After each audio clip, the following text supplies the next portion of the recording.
Bonjour les incarnés, je suis le devin chinois blanc, bienvenue dans l'unité énergétique de l'humanité.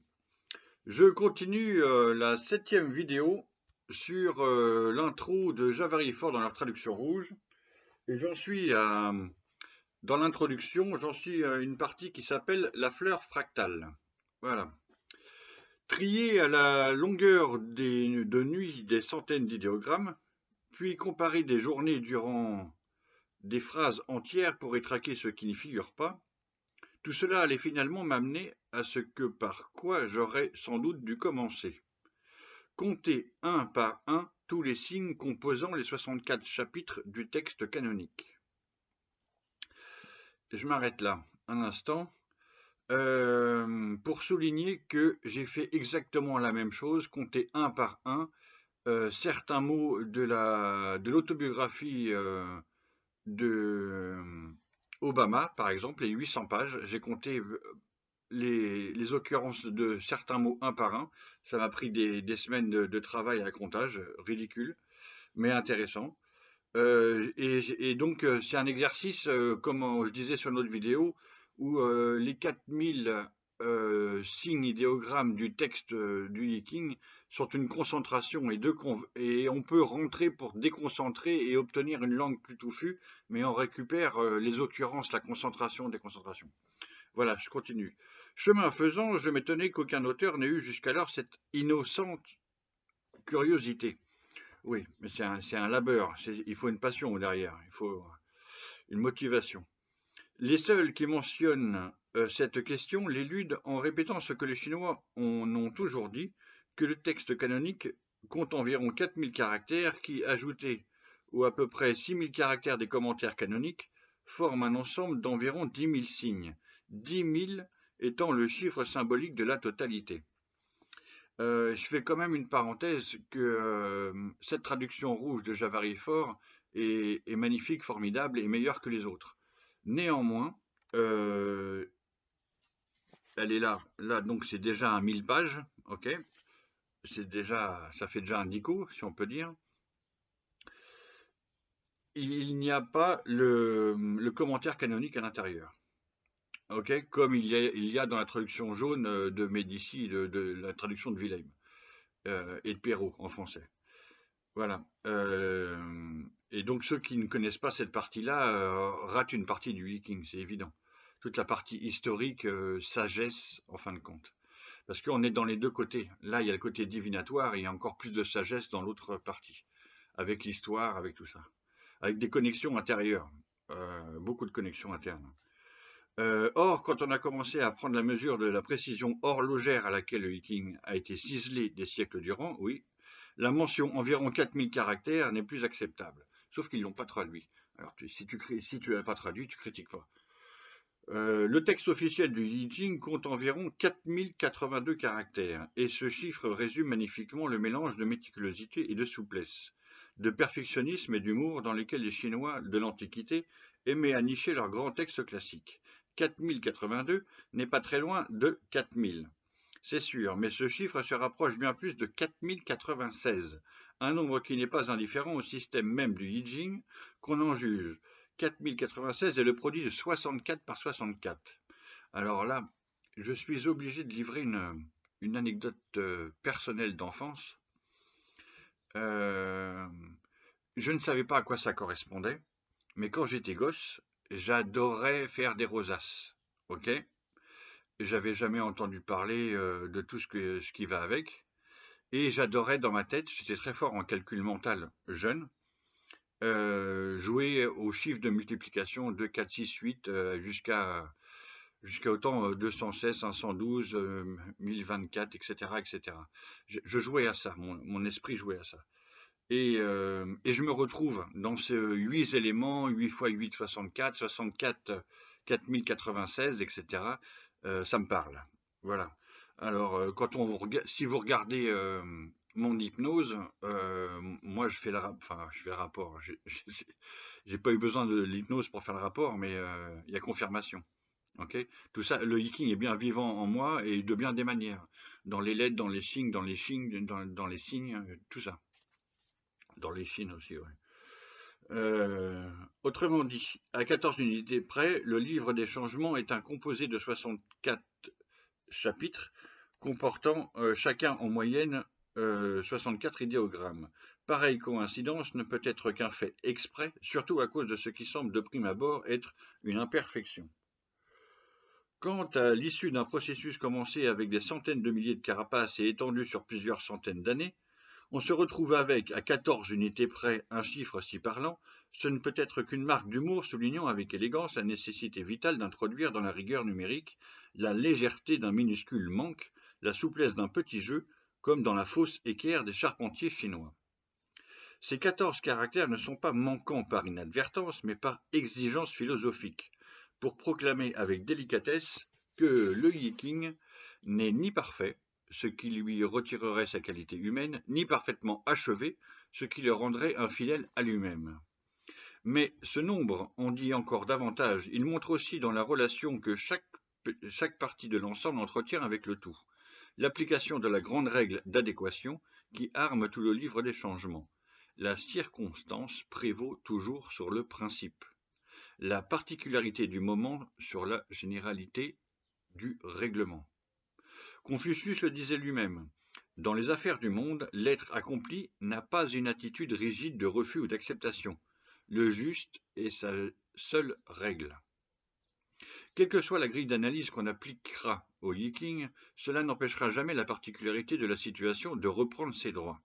Par exemple, peu de chapitres parmi les 64 comptent effectivement 64 caractères dans leur texte, tout au plus 6 ou 7. C'est une valeur moyenne qui n'est effective que par accident. Car chaque situation type demande pour être détaillée un nombre spécifique de caractères. Pourtant, cette particularité individuelle n'engendre aucune cacophonie. Les chapitres qui s'écartent le plus de la moyenne n'excèdent pas, dans un sens comme dans l'autre, un écart d'environ 50%. La situation type, dont le texte est le plus court, comporte 30 idéogrammes et c'est aussi une des plus plaisantes.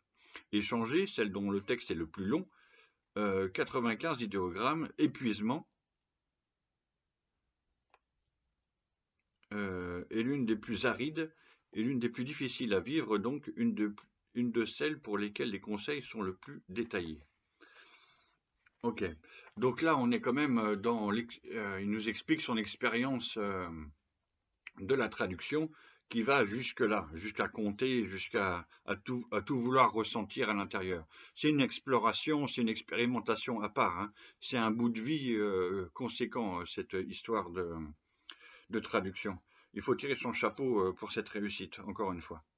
Donc, c'est pas très long. J'ai envie de m'arrêter là, ou alors je continue, comme ça on n'en parle plus après. Il reste, je ne sais pas combien de temps ça va durer. Là, je suis arrivé à la fin de cette sous-partie de l'introduction. Il reste juste la dernière partie qui fait 2 pages à peu près, qui s'appelle traduire la traduction. Alors, vu que je suis qu'à 8 minutes, j'enchaîne. Sur cette base, traduire la traduction. Sur cette base solide, bâtir un commentaire renouvelé du texte canonique devenait alors un défi raisonnable. Surtout quand la tâche était entreprise à deux, au terme d'une longue fréquentation, Pierre Fort, qui en monta tout le gros œuvre, participait déjà depuis une dizaine d'années aux soirées dans le centre Joey consacré au Yi-Jing. Quand nous avons commencé ce travail. Oui, Javary a monté un centre Joey à Paris où ils explorent le Yi-Jing, donc les traductions avant et les tirages surtout, et l'interprétation des tirages, etc. Le tirage oraculaire du Yi-King. Où il y avait, comme moi, remarqué lors de ces séances où chacun confrontait son vécu personnel avec le Yi-King et s'enrichissait de l'expérience des autres participants, la nécessité de constamment recadrer images et connotations qui surgissaient spontanément des mots français de la traduction. S'en tenir avec une constance toute confucienne aux règles traditionnelles d'analyse, le seul moyen pour garder une certaine rigueur lors de l'explication du tirage était notre règle, alors, et elle est restée pour cet ouvrage. C'est ainsi que les commentaires qui accompagnent chaque paragraphe du texte canonique s'appuient résolument non sur des interprétations personnelles, mais sur des principes essentiels de la structure des figures, notamment la structure positionnelle de chacun des niveaux. les fonctions spécifiques qui leur sont dévolues en fonction de leur position respective. Et c'est ce même souci de cohérence qui a amené à rejeter des commentaires toute forme d'explication trigrammatique. Alors, je remarque quand même que là, il y a beaucoup de vocabulaire qui proviennent de la montagne. Par exemple, je viens d'entendre cohérence, et puis il y a exigence, et j'ai entendu l'autre, la rigueur, la rigueur, la rigueur. Ça, c'est de la montagne.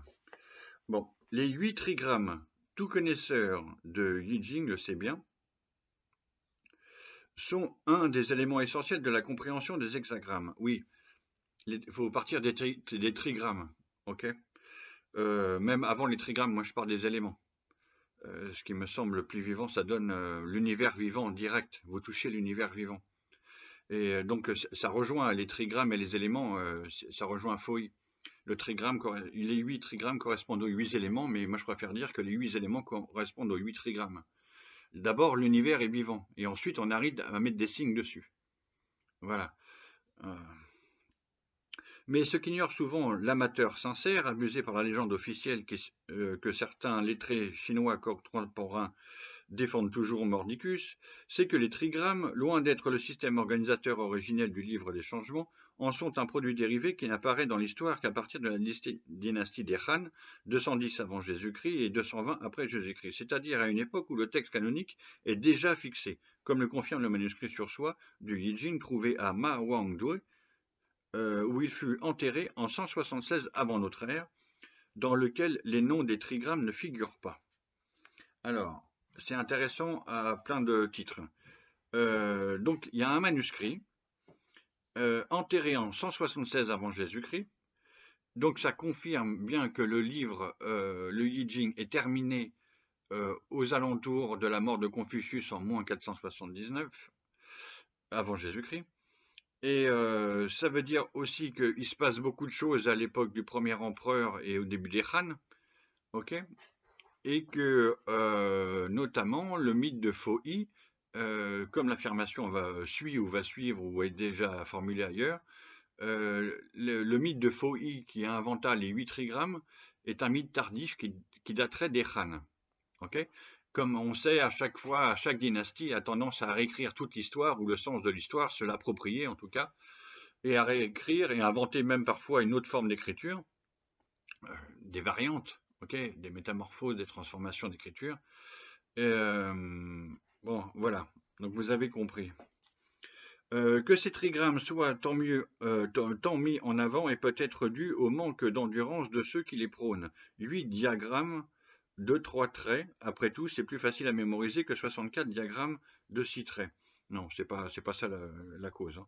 À ce niveau-là, la faute est vénielle, mais se targuer comme le fait par exemple Richard Willem, il continue sur Willem, oui, d'expliquer par le détail tout le texte du Viking par tel ou tel attribut des trigrammes qu'on peut y discerner, c'est perpétrer un contresens historique ou, comme le disait joliment Marcel Proust, disserter de l'influence de Baudelaire sur Homère. Oui, mais peut-être que aussi Willem, il n'a pas eu les résultats d'archives que... et puis peut-être qu'il ne connaissait pas le manuscrit en question daté. Alors, critiquer ceux qui nous précèdent, c'est vraiment ridicule. Il faut avancer, c'est tout. Hein.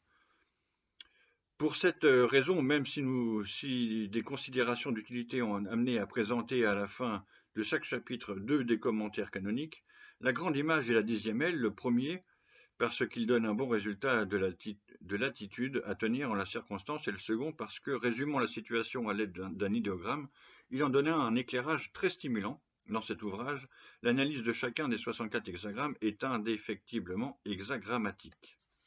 Bon.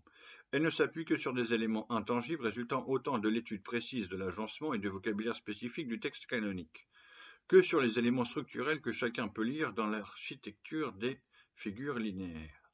Rapport entre les traits yin et yang, localisation de ces traits selon les différentes fonctions dévolues à chacun des 6 niveaux des hexagrammes, et également, ce qui est une première, la prise en compte pour chaque hexagramme de l'hexagramme nucléaire, qui en précise le moteur principal, et pour chaque trait de l'hexagramme dérivé qui permet d'en préciser la signification.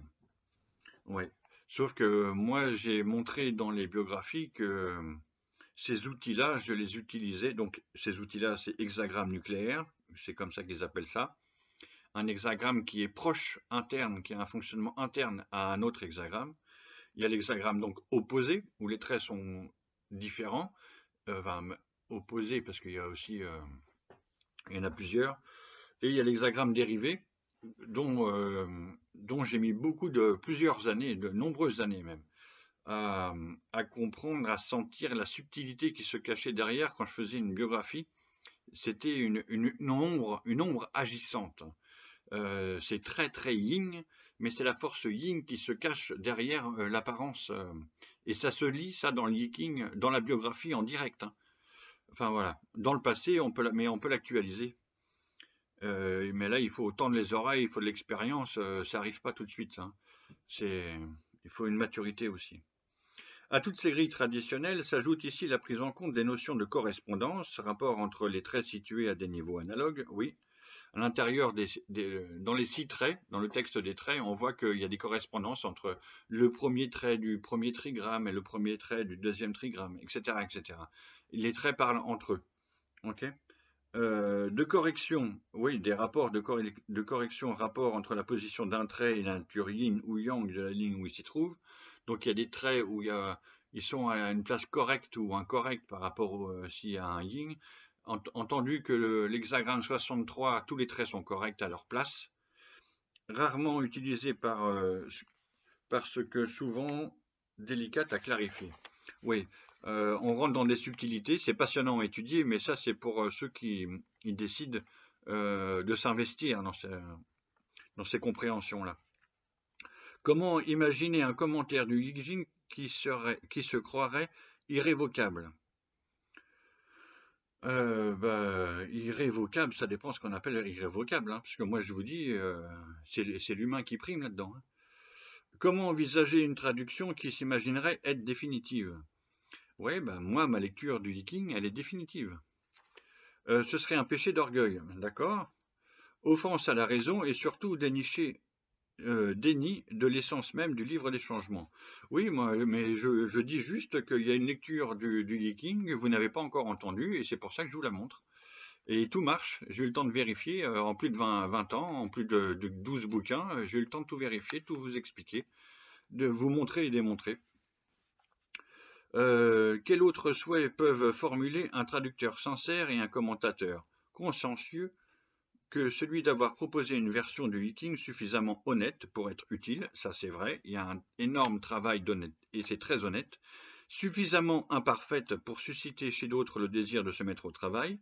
C'est pour ça que j'ai mentionné plusieurs choses qu'on pouvait améliorer dans cette traduction, même les mots. Donc j'ai déjà expliqué, par exemple, c'est un exemple, mais c'est le plus révélateur, que j'ai déjà mentionné plusieurs fois, c'est pour Van Gogh, hexagramme 51, ébranlé, au 4e trait, ce n'est pas sans lise, c'est sans racine. Voilà. Pour être utile et suffisamment imparfaite pour susciter chez d'autres le désir de se mettre au travail, afin que, le moment venu, apparaisse une version plus neuve et mieux adaptée au temps que vivront nos enfants.